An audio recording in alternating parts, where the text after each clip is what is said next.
Kali automobile workshop. দেখুন ফুলের বাতাসা, কি সুন্দর ছোট ছোট খোলা খোলা বাতাসা। আমরা এসছি নবদ্বীপ। যারা নবদ্বীপের মেশিন নেবেন ভাবছেন, তারা একমাত্র মা কালীর মেশিন নিন।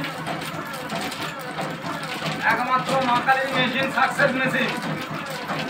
অন্য কোনো মেশিন নিয়ে আপনারা এত সুন্দর বাতাসা করতে পারবেন না। ইনি পাক জানতেন না, এটাকে পাক শিখিয়ে দেওয়া হলো এবং ইনি জাস্ট চাল খোলাতে এত সুন্দর মেশিন চালাচ্ছে। সুন্দর সাইজ, ছোট ছোট সুন্দর সাইজ দেখুন।